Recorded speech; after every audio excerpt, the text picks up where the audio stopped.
Hi friends, సొరకాయ కర్రీని తినని వాళ్ళు కూడా తినేలాగా చాలా టేస్టీగా ఉండేలాగా నేను ఇప్పుడు మీకు చేసి చూపిస్తాను. ఇది పూరీలోకి చపాతీలోకి యమ్మీగా ఉంటుంది. ఇలా లేత సొరకాయని తీసుకొని సన్నగా కట్ చేసుకొని పైన పొట్టు మొత్తం తీసి సన్నగా కట్ చేసుకొని పెట్టుకో. తయారీ విధానం చూద్దాం. పొయ్యి వెలిగించి కళాయిలోకి ఆయిల్ వేసుకుందాం. ఆయిల్ హీట్ ఎక్కింది. కరివేపాకు వేసుకుంది, జీలకర్ర, ఆవాలు, ఉల్లిపాయలు కొంచెం వేగాక పచ్చిమిర్చి వేస్తుంది. ఇప్పుడు పచ్చిమిర్చి వేద్దాం. పచ్చిమిర్చి వేస్తాం.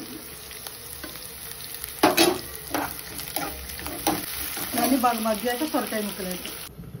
మనం ఇప్పుడు ఎల్లిపాయ దంచి చేసుకుందాం.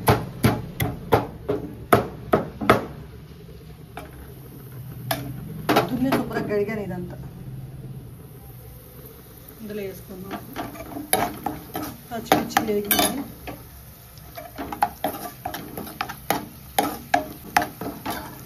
ఇప్పుడు సొరకాయ ముక్కలు వేసుకుందాం.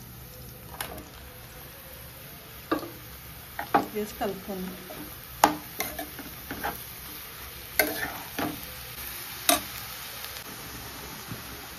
మూత పెట్టుకుని ఒక 5 నిమిషాలు ఉంచుదాం. తర్వాతకి మళ్ళీ చూద్దాం. 5 నిమిషాలు అయింది. మూత తీసి చూద్దాం.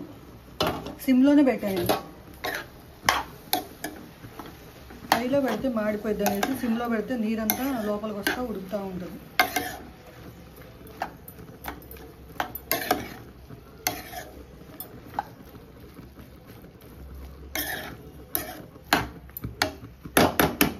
ఒక 5 నిమిషాలు మూత పెట్టి ఉంచుదాం. 5 నిమిషాలు అయింది. మరోసారి మూత తీద్దాం. నీరన్నీ ఇందులోకి ఇట్లా పడిపోతాయి. మరోసారి కలుపుతాం. ఇప్పుడు పసుపు వేసుకుందాం.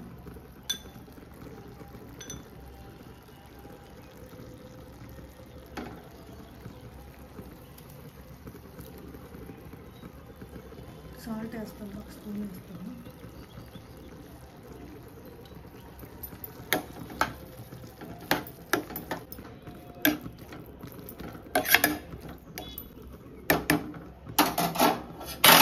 ఒక 5 నిమిషాలు మూత పెట్టి ఉంచుదాం.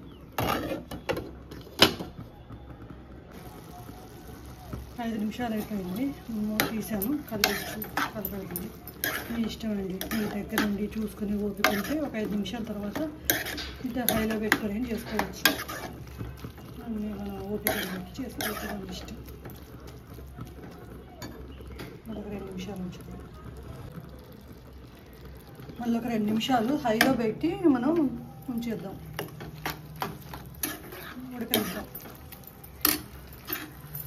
సాల్ట్ 1 స్పూన్ సరిపోయింది. ఇంకా కారం 1 స్పూన్ వేద్దాం. పచ్చిమిర్చి వేసాం కదా, పచ్చిమిర్చి ఘాటు ఉన్నాయి అనుకోండి. ఈ కారం ఎక్కువ వేయమాకండి, చూసుకొని వేసుకోండి. ఉప్పు కూడా చూసుకొని వేసుకోండి. సరిపోతే మళ్ళీ వేసుకోవచ్చు. మళ్ళీ 2 నిమిషాలు ఉంచేసి అప్పుడు పాలు పోసుకుందాం. పంచదార వేసుకుందాం. 2 నిమిషాలు అన్నాను కానీ 4 నిమిషాలు అయింది. ఇందులో షుగర్ వేస్తాను నేను.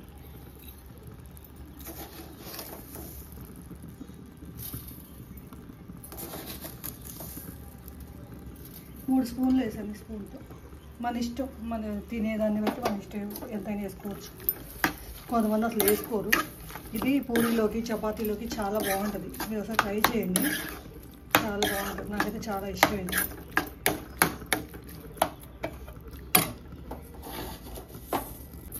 ఉప్పు మాత్రం తర్వాతకైనా వేసుకోవచ్చు. ఇప్పుడైతే దీంతో ఉప్పు కరెక్ట్ సరిపోయింది. ఆ సొరకాయకి 1 స్పూన్ ఉప్పు సరిపోయింది. మీకు సరిపోకపోయింది అనుకోండి, మీరు అన్నం తింటప్పుడైనా వేసుకోవచ్చు. ఇప్పుడు పాలు పోస్తాను.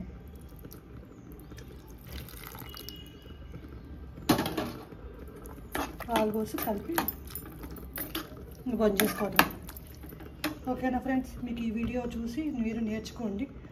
మీకు నచ్చినట్టయితే ఒక లైక్, షేర్, సబ్స్క్రైబ్ చేయండి.